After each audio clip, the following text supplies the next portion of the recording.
Yan? Malayo ang mararating?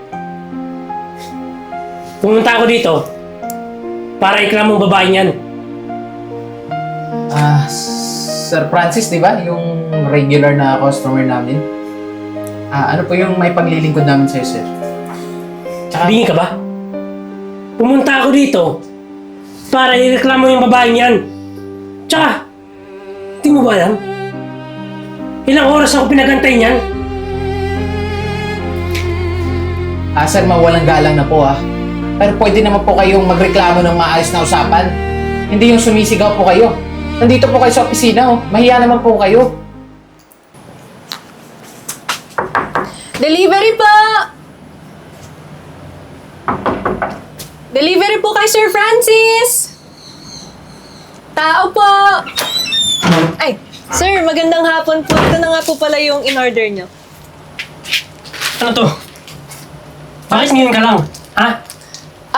Sir, sobrang traffic kasi kanina sa EDSA. Pasensya na po. Kung sabihin mo, tatanga-tanga ka mo trabaho. Sir, grabe ka naman po magsalita. Ginagawa ko naman ng maayos yung trabaho. Anong ginagawa? Tumawag ka kanina, sabi mo malapit ka lang.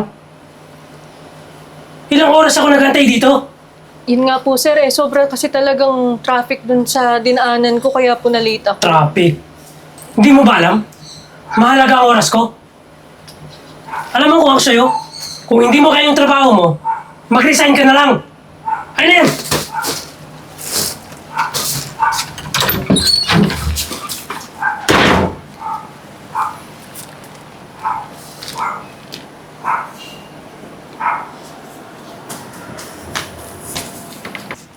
Ay, nako.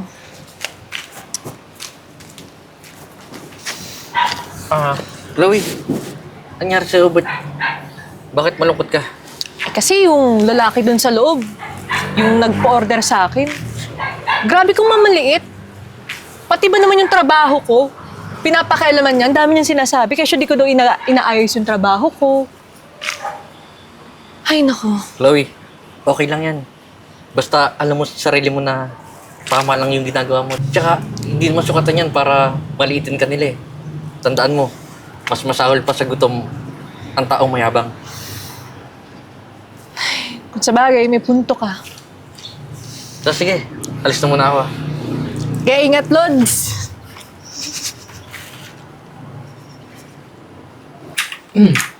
Chloe, kamusta naman yung mga feedback ng mga customer sa'yo?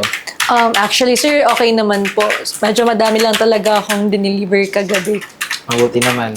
Tsaka, alam mo, natutuwa ako sa performance mo dito sa opisina kasi nakikitaan kita ng potensyal, lalo na sa customer service mo.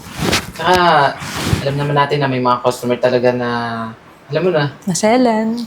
tsaka kinakailangan na talaga natin ng konting pasensya. Basta, sipagan mo lang, tsaka pagpatuloy mo lang yung pagkakaroon mo ng mahabang pasensya, malayo mararating mo. Nakakaasa ka, Sir Jay. Yan? Malayo ang mararating? Pumunta ako dito para iklamong babaeng yan. Sir Francis, di ba? Yung regular na customer namin. Ano po yung may paglilingkod namin sa'yo, sir? Bingi ka ba? Pumunta ako dito para ireklamo yung babaeng yan. Tsaka, di mo ba alam? Ilang oras ako pinagantay niyan? Sir, mawalang galang na po, Pero pwede naman po kayong magreklamo ng maayos na usapan. Hindi yung sumisigaw po kayo. Nandito po kayo sa opisina, Mahiya naman po kayo. Sir Jay, gusto ko lang pong i-explain yung side ko. Kaya lang naman na-late yung pag-deliver ko kay Sir Francis kasi po sobrang daming orders and traffic lang talaga. Huwag ka na magdahilan. Alam niyo naman, di ba? Regular customer niyo ako. Dapat ako ang unahin niyo. Sandali nga, sir. Hindi porkit regular customer ka namin, may karapatan na kayong mangmalit ng kapwa. Tsaka isa pa, kung may reklamo po kayo, pwede naman po kayo magreklamo ng maayos. Hindi yung ganyan. Alam mo, pag hindi mo tinanggay yung babaeng yan, ikakabagsak ng kampanya mo to. Tandaan mo!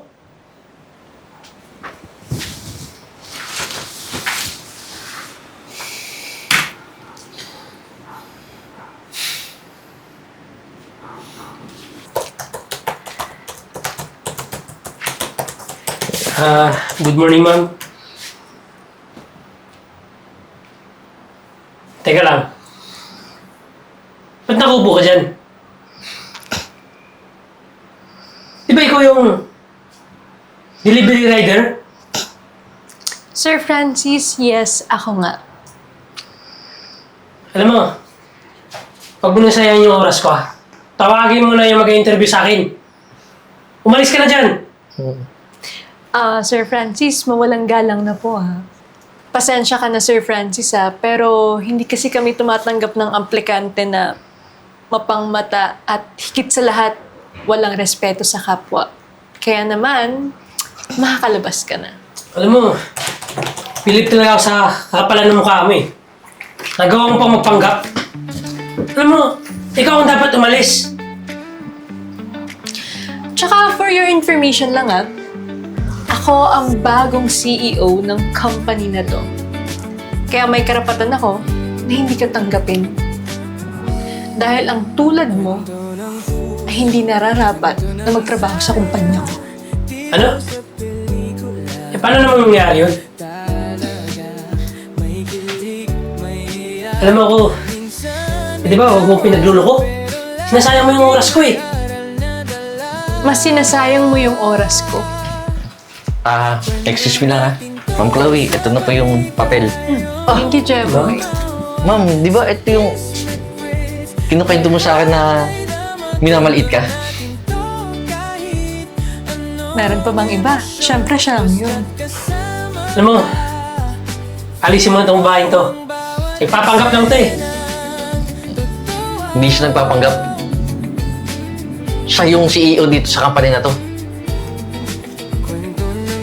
CEO?